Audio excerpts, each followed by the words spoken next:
कहीं ये लिखा जा रहा है कि विवेकानंद अनैतिक आदमी थे। क्या यह देश का अपमान नहीं है? 1947 में आजाद नहीं हुआ था, 1945 में आजाद हुआ था।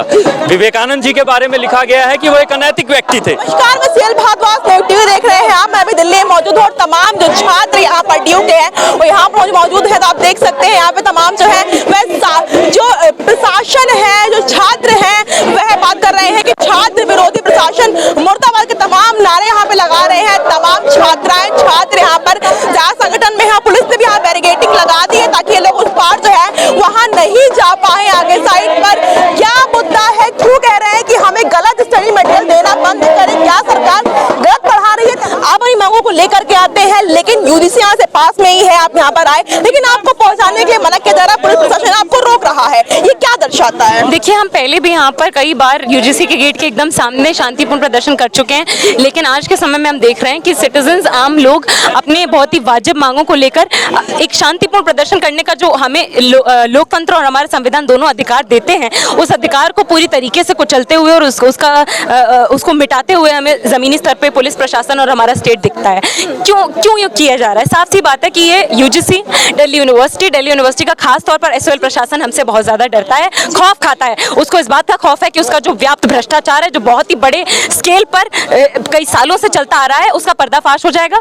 इसलिए हमें इस तरीके से रोका जा रहा है, इसलिए हमें कुछ कदम दूर होने, यूजीसी का गेट होने के बावजूद भी हमें यहाँ पे रोका जा रहा है। सालों से एसओएल के स्टूडेंट्स को कतई निहायती घटिया दर्जे का स्टडी मटेरियल परोसा जा रहा है। क्यों?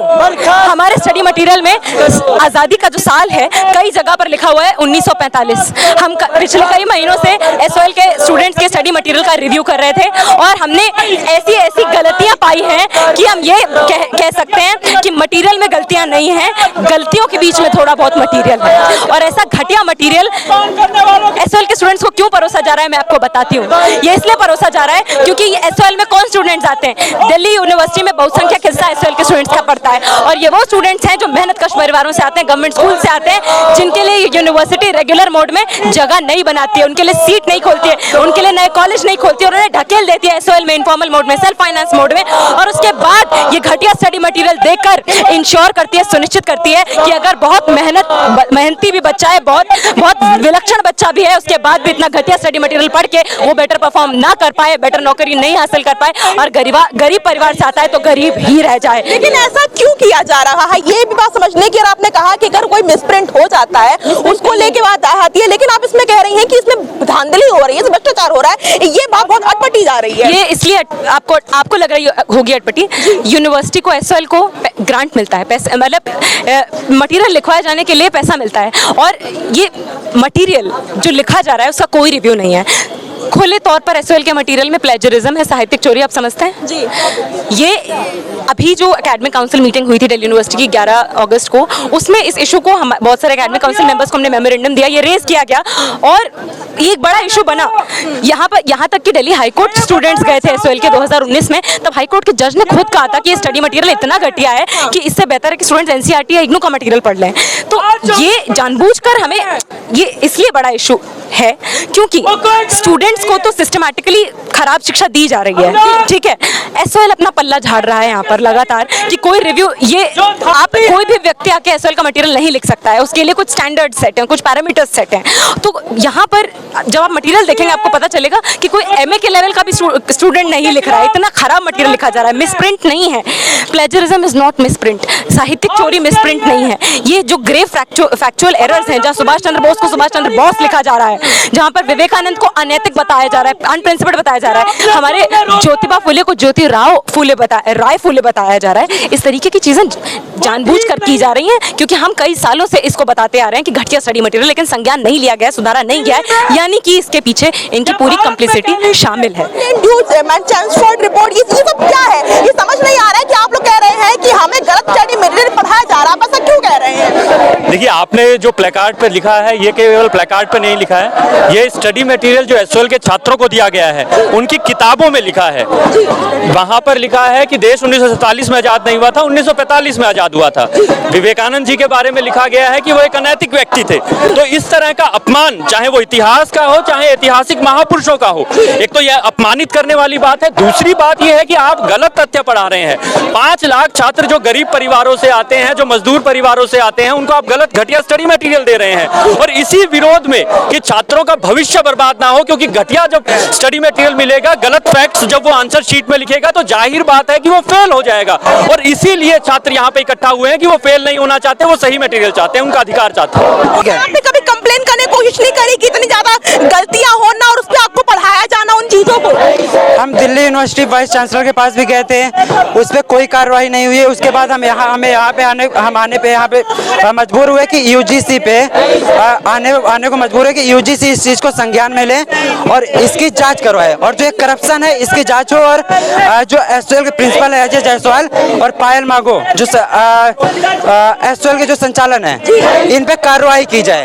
आपको बात रखने का मौका नहीं दिया जा रहा है। देखिए, सीधी सीधी बात है, पुलिस प्रशासन हमें छात्रों के अधिकारों के बारे में जब हम जाते हैं तो हमें रोका जाता है। हम भीतर जाके बस मिलना चाहते हैं, शांतिपूर्ण तरीके से अपनी बात रखना चाहते हैं, लेकिन हमें बैरिकेड के बाहर रोका जाता है। और जब इस तरीके के बहुत सारे गलतियां हो रही है, छात्रों की जिंदगियां बर्बाद हो रही है, सिर्फ बर्बादी नहीं हो रही है, हमारे इतिहास को बदनाम किया जा रहा है, हमारे महापुरुषों को उनका अपमान किया जा रहा है। और ऐसी संवेदनपूर्ण स्थिति में यूजीसी छात्रों की बात सुनने के बजाय उन्हें पुलिस के द्वारा उन पर दमन किया जा रहा है, उनके अधिकारों को, उनकी आवाजों को दबाने की कोशिश की जा रही है। क्या कह रही प्रशासन बोल क्या रही है कि आप लोग जाने नहीं, आप जा ही नहीं सकते अंदर, आप बात अभी अंदर रख ही नहीं सकते हैं? देखिए, हम सीधी बात कह रहे हैं कि हम शांतिपूर्ण तरीके से मिलना चाहते हैं, हम चाहते हैं कि हमारी बातें सुनी जाए, लेकिन हमें पुलिस प्रशासन द्वारा अपनी बातों को कहने के लिए भी रोका नहीं जा रहा, तो हमें मजबूरन यही पे अपनी आवाजों को उठाना पड़ रहा है, क्योंकि हम छात्र जो है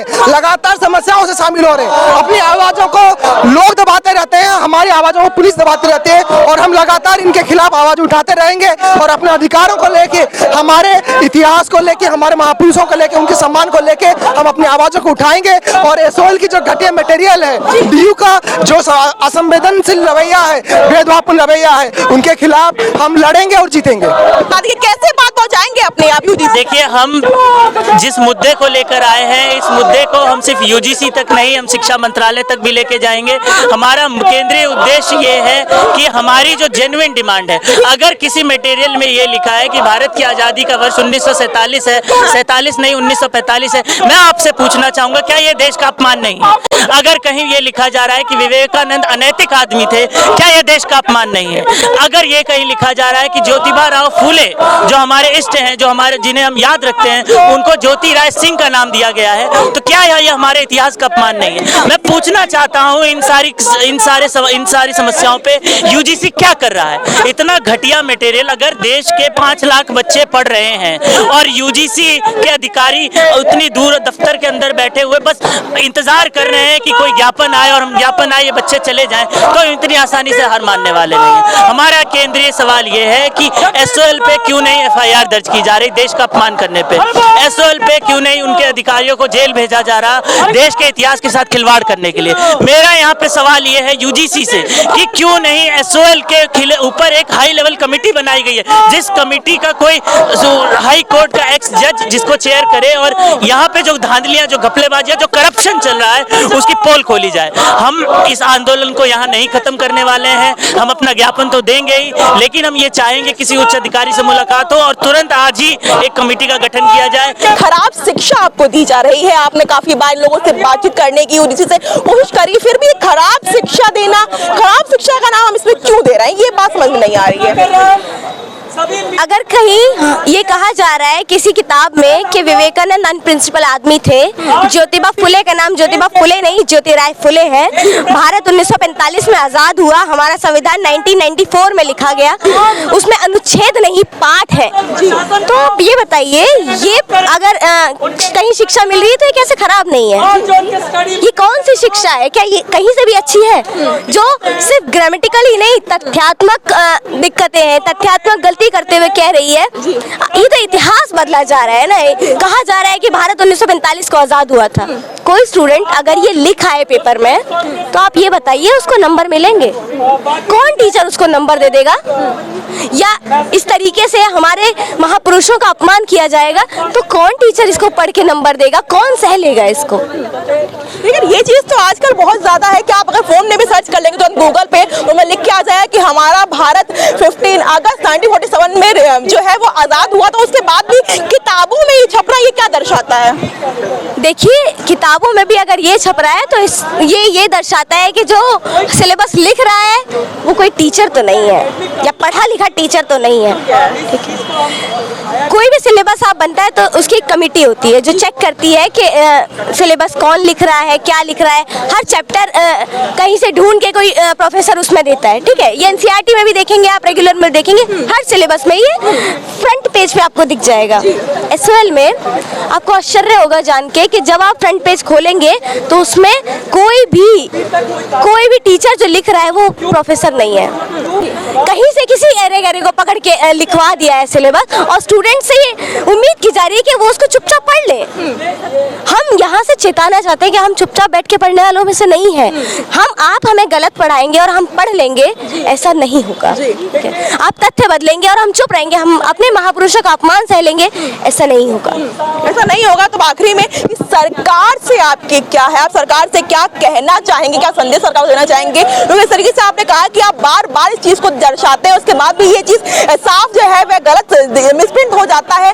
तो सरकार से क्या कहना चाहेंगे इस पर? देखिए, सरकार से हमारी एक डिमांड है कि वो जितने भी स्कूल ऑफ ओपन लर्निंग है पूरे देश में, जहाँ भी ओपन से पढ़ाई हो रही है उसकी तरफ जरा निगाह डाले और देखे कि वहाँ पे किस तरीके की पढ़ाई हो रही है। सभी रेगुलर कॉलेजेस को सरकार फंड देती है करोड़ों रुपए का, एसओएल को 1 रुपये का फंड नहीं आता है कहीं से।